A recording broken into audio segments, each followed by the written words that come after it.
स्वागत है आपका रेल विज्ञान गुरु के यूट्यूब चैनल पर। हम आपको पढ़ाएंगे भारत की नदियाँ। भारत की नदियों में सबसे पहले गंगा नदी तंत्र। चलिए शुरू करते हैं। देखते हैं यहाँ से संतोपद ग्लेशियर। ये है संतोपद ग्लेशियर। संतोपद ग्लेशियर से निकली है अलकनंदा।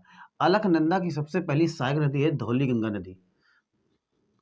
धौली गंगा नदी जो सहायक नदी है जो विष्णु प्रयाग मिलती है, यानी संतोपद ग्लेशियर से निकलती है अलकनंदा। और अलकनंदा की सबसे पहली सहायक नदी है वो है धौली गंगा। धौली गंगा मिलती है आगे विष्णु प्रयाग में। कहाँ मिलती है? विष्णु प्रयाग में। और दूसरी इसकी सहायक नदी है नंदाकिनी, जो मिलती है नंद प्रयाग में। और तीसरी इसकी सहायक नदी है पिंडर नदी। ये सब नदियां हैं। पिंडर नदी जो मिलती है कर्ण प्रयाग में।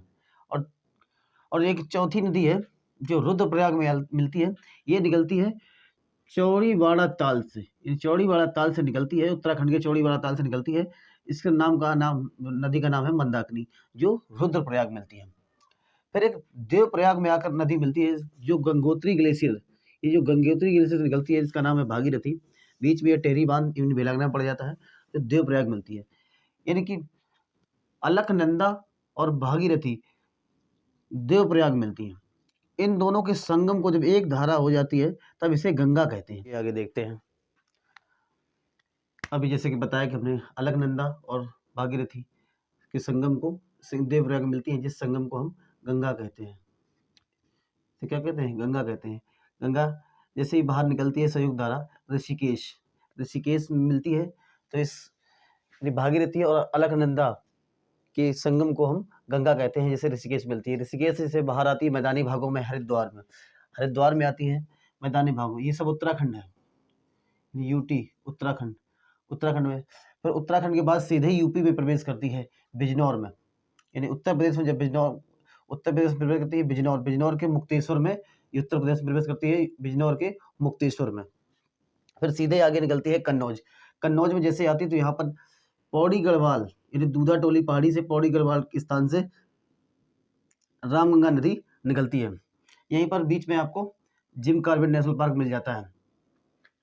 और इसके रास्ते में यहाँ मिलता है राजाजी नेशनल पार्क। यहाँ मिलता है राजाजी नेशनल पार्क और इसके यहाँ पर मिलता है जिम कॉर्बेट नेशनल पार्क, जो भारत का सबसे पुराना नेशनल पार्क है। जिससे पुराना नाम था Hailey National Park, Jim Corbett का यहाँ पर है स्थित। लिख देता हूँ।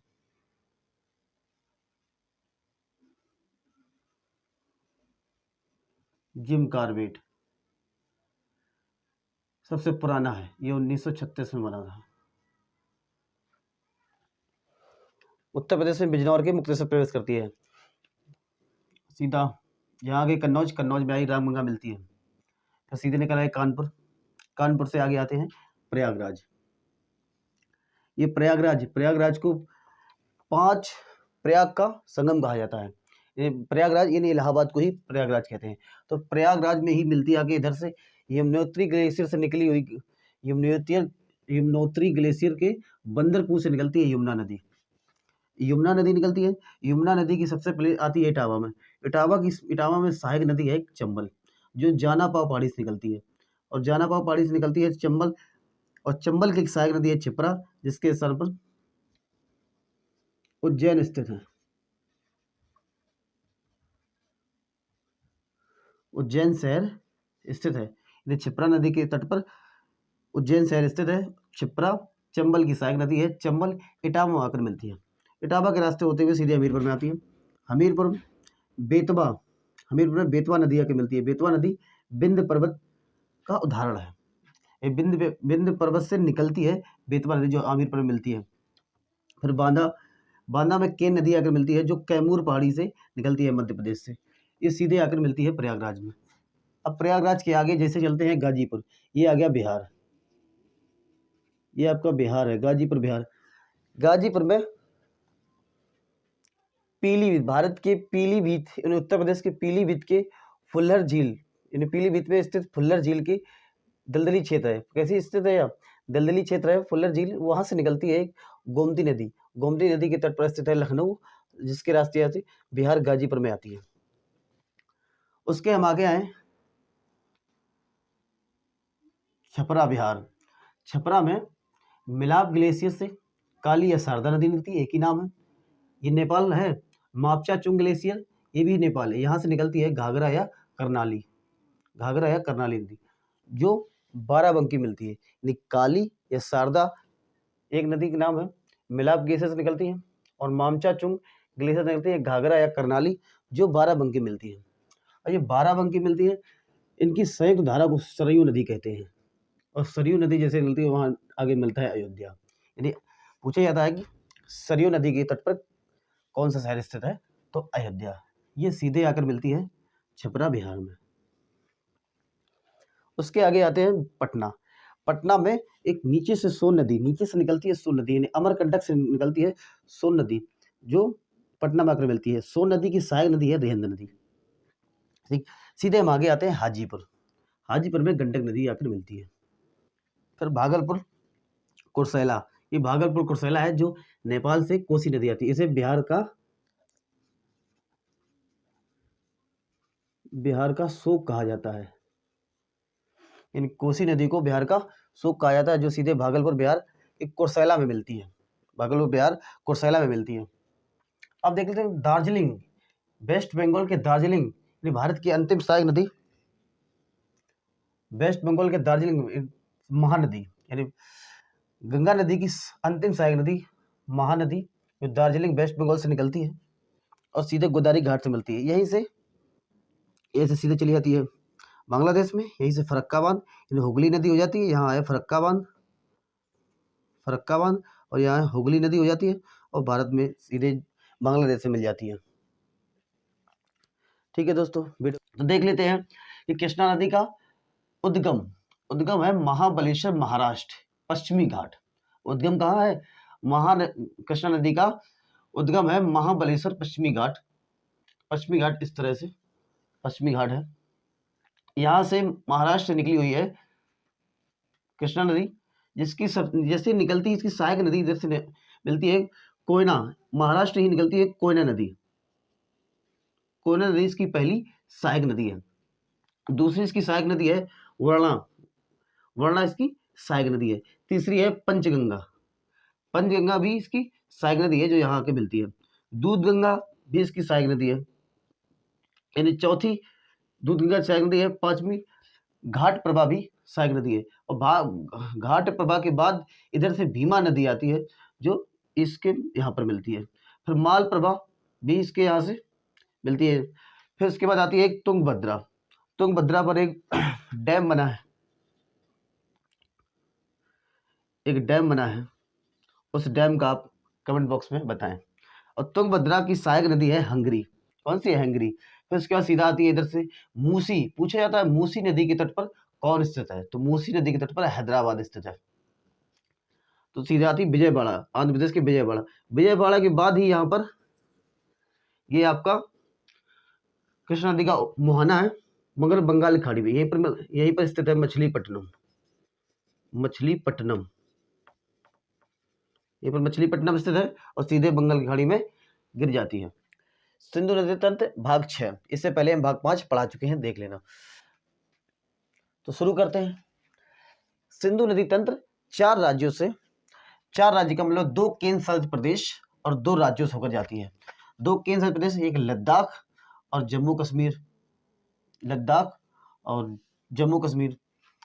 और राज्य है हिमाचल प्रदेश और पंजाब। तो देखते हैं, ये सिंधु नदी यहां से निकलती है चेमा युंगडुंग ग्लेशियर, यानी कैलाश पर्वत श्रेणी से। यहीं पर स्थित है एक मानसरोवर झील, यहीं पर राकसताल, और यहीं पर चेमा युंगडुंग ग्लेशियर स्थित है। चेमा युंगडुंग ग्लेशियर से निकलती है सिंधु नदी। ये करती है, यहाँ पर लद्दाख में 3 प्रकार की श्रेणियां हैं, काराकोरम, लद्दाख और जास्कर श्रेणी। सिंधु नदी तंत्र लद्दाख श्रेणी को थोड़ा सा काट कर गुजरी हुई है, और निकल जाती है सीधे अरब सागर में गिरती है। तो यहीं पर रेमो ग्लेशियर, यानी कि लद्दाख के रेमो ग्लेशियर से निकलती है श्योक नदी, और सियाचिन ग्लेशियर से निकली है नुब्रा नदी, जो नुब्रा नदी सहायक नदी है श्योक नदी की, और श्योक नदी सीधे मिलती है सिंधु नदी पर। यही इसी के आगे एक गिलगित है, गिलगित एक नदी भी है, जो गिलगित नदी सीधे आके मिलती है सिंधु नदी में।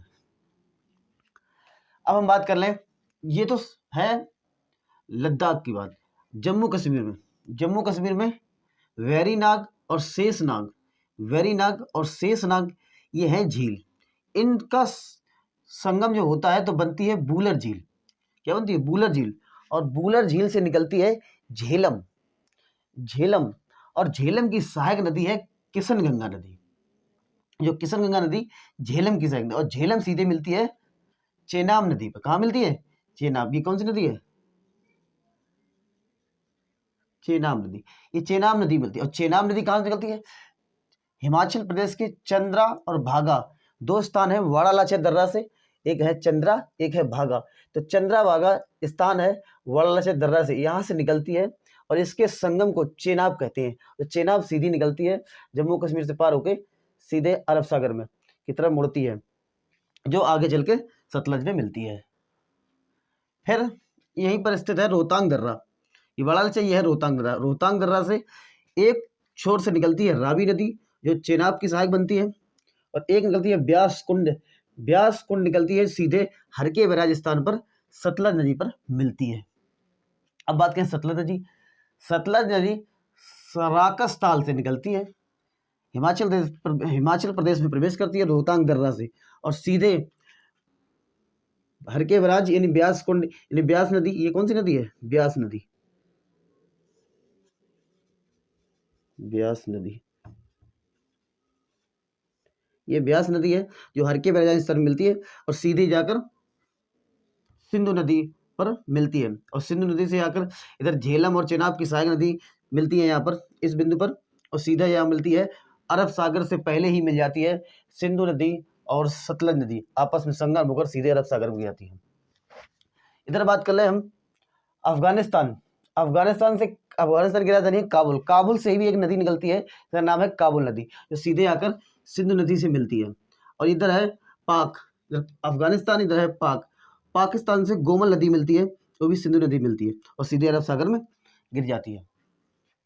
अब हम शुरू करते हैं प्रायद्वीपीय नदियों के बारे में। ये इस तरफ का सिर्फ अरावली पर्वत श्रेणी है।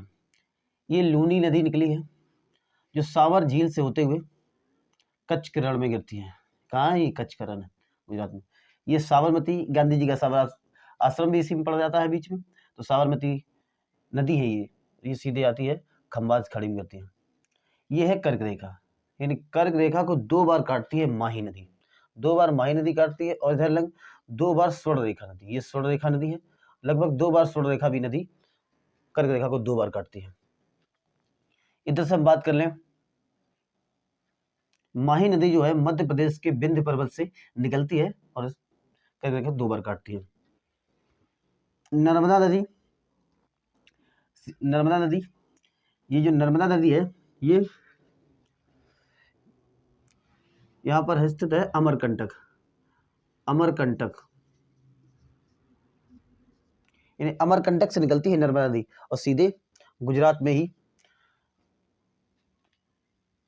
खंबात खाड़ी में गिरती है। ताप्ती नदी भी गुजरात के खंबात की खाड़ी में ही जाती है। ये है अब पश्चिमी घाट।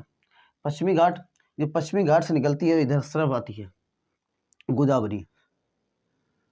दूसरी नदी है कृष्णा नदी, और कृष्णा नदी तंत्र हम पूरा विस्तार से पढ़ा चुके हैं। तो यानी पश्चिमी घाट से कृष्णा नदी इस तरफ आ जाती है बंगाल की खाड़ी में। ये है मांडवी। मांडवी यही सब है गोवा। ये क्या है? यहाँ पर गोवा है, और गोवा मांडवी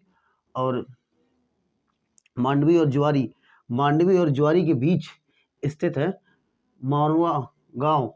ये मारवा गांव क्या है? ये है बंदरगाह। ये है बंदरगाह, ये लव ऐश के लिए प्रसिद्ध है। ये मांडवी और ज्वारी के बीचों बीच स्थित है। और पूछा जाता है जो गोवा की राजधानी पणजी है वो किस नदी के तट पर है? तो गोवा की राजधानी पणजी मांडवी नदी के तट पर है। ये पर गोवा है जाती है। फिर उसके आगे है शरावती नदी जो सीधे अरब सागर में प्रवाहित होती है। फिर है गंगा बेली नदी जो भी अरब सागर में प्रवाहित होती है। फिर पेरियार नदी अरब सागर में प्रवाहित होती है। भरतपुरा अरब सागर में होती है, और पेम्बा नदी अरब सागर में होती है। फिर पश्चिमी घाट से थोड़ा इधर होकर ताम्रपाणी नदी है। ताम्रपाणी नदी आके बंगाल खाड़ी में गिरती है। बैगई आती है जो बंगाल खाड़ी में आती है। फिर इधर से कावेरी आती है जो बंगाल खाड़ी में आती है। फिर ये वाली नदी है जो पल्लार नदी, ये भी बंगाल खाड़ी में आती है। ये पेनार जो है ये भी बंगाल खाड़ी में आती है। अब हम बात कर लें इस तरफ, यहाँ से निकलती है कटक। कटक के रास्ते होते हुए महानदी, ये महानदी है। पूछा जाता है कि उड़ीसा किस नदी के तट पर स्थित है, तो कटक के तट पर स्थित है। यानी कटक किस नदी पर स्थित है, तो महानदी पर स्थित है। अब देखिए बात करते हैं, ये आपका है छोटा नागपुर पठार। ये छोटा नागपुर पठार जो है, जो ब्रह्मणी नदी है, ये छोटा नागपुर दो भागों में बटा है, एक रांची का पठार, एक हजारीबाग का पठार।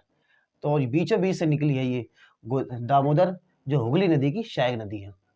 अब हम बात कर लें इसकी, बीच में पहले से है वैतरणी नदी, जो इधर रांची का पठार है यहाँ से निकली है ब्राह्मणी, और इधर से वैतरणी। और जो ऊपर वाला हजारीबाग है, ये हजारीबाग है। अब यहाँ दूर से आई इधर से हुगली नदी, यानी गंगा से जो दूसरी फरक्का बांध से अलग हो जाती है वो हुगली नदी, ये सीधे आई है। ये हुगली नदी में ही दामोदर नदी मिल जाती है और ये विंध्य घाटी में प्रवाहित होती है। और ब्राह्मणी और महानदी के बीच पारादीप बंदरगाह स्थित है उड़ीसा में। वीडियो अगर अच्छा लगा हो तो लाइक करना, शेयर करना और सब्सक्राइब करना।